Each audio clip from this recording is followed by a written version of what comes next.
Hello, internet friends. Welcome back once again, and thank you so much for joining me here today. This video that you're watching is going to be one of the first real training sessions that I got back into after competing at the Arnold Classic, and then after I had my free week where I did a couple of random things that I wouldn't really classify as normal training. I would call them training stunts, or basically just a little bit of ego expression, I guess. And that kind of ties into the topic that I want to discuss today, because what you're going to be watching is some potentially much less impressive work. And that's what this is. This is the work. This is the stuff that builds up the total. This is the stuff that allows you to be able to perform your craft. It comes from the grindy, kind of boring stuff. A lot of the time, it's not flashy. It is just the work, but it is what builds that foundation that is so necessary for everything else you want to do.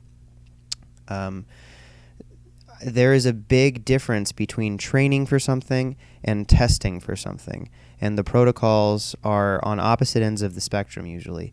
And training for something, you have to manage things like your fatigue and your the goal is not necessarily to be as efficient as possible. Sometimes the goal is to just make the work as effective as possible. And you're going to see that especially in the variants that I'm doing here in this training session. You're seeing that my bench pressing is pretty much always trying to be efficient, but the conventional deadlifts for me are much less efficient than a sumo deadlift. And that's the point. It's to get a different kind of training effect. It's not to... what I'm attempting to do with these is I'm attempting to get the most work possible with the lightest weight possible. And the same thing is going to be true for my accessory movements. You're going to see some pendlay rows, and you're going to see some overhead tricep extensions with a dumbbell, and you're going to see some hanging leg raises. And there is a big mental change that I came to a few years back that has really impacted my how useful other movements have become in my own training. And that was kind of the mental switch that I stopped caring so much about allowing my ego to take over in the accessory movements. I used to treat them like they were competition movements in terms of I wanted to get the most weight possible, and I wanted to just be moving the heaviest load even on these other movements that are not my competition movements.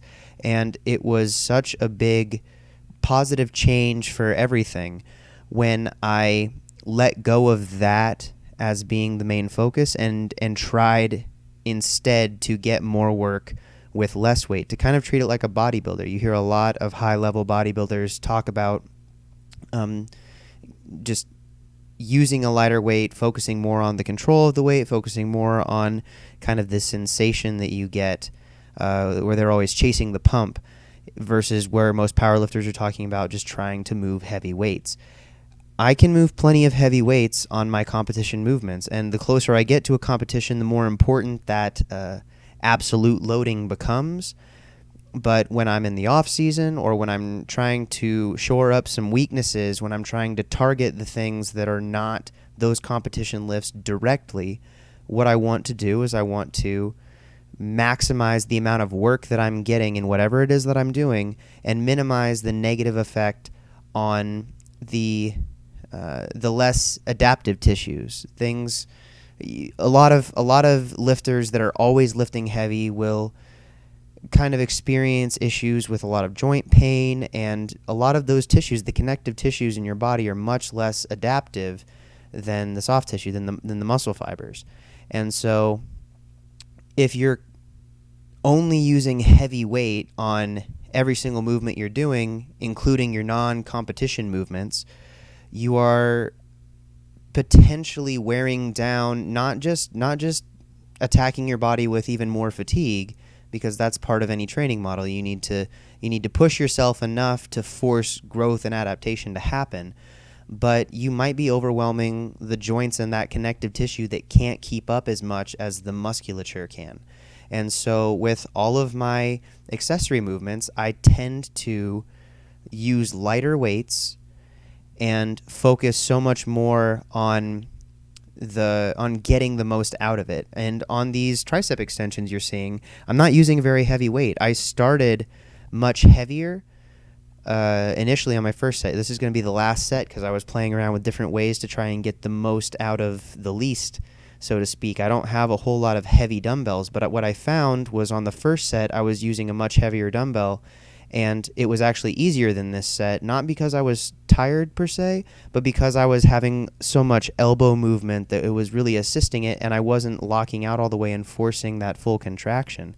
And so by kind of locking my elbow in place and trying to get a better contraction at the top, I was able to get more work from a lighter weight. It actually was much easier on my elbow joint. It was easier on my shoulder, and I was able to get a better result, I think, from the lift itself. And I'm including this because I think that we, in the social media age, when we're constantly kind of out in front of everybody, we're always trying to show off. For example, look at the last few videos that I had posted. Those stunts that I was doing, going for a max deadlift after 2 competitions in the same week, is not really a prudent training practice. It was kind of an expression of that strength. It was a testing protocol. It wasn't getting right back into training. There's not a whole lot of times where doing something like that is going to be the most beneficial training decision. Doing a speed meet or trying to total 1,700 in under a minute, while it was fun and exciting and exhilarating and kind of a motivating personal challenge, it doesn't hold a lot of weight in terms of being useful to helping me improve as a lifter. It was not even really a test. It was more of I had to pick weights that I knew that I could safely handle, and it's exciting and it's fun to do, and every once in a while those kind of things you can find enjoyment from them. But if your focus is solely just to get better, a lot of the time it takes kind of the suppression of sort of your egotistical self and allowing yourself to sit in the boring parts and sit into the necessary action of working really, really hard, potentially in ways that are not as flashy, that are not as exciting, don't get you as much attention.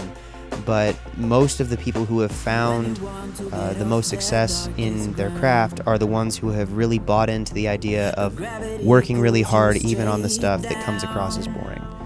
You can't live in that exciting time all the time and expect to have the best results possible.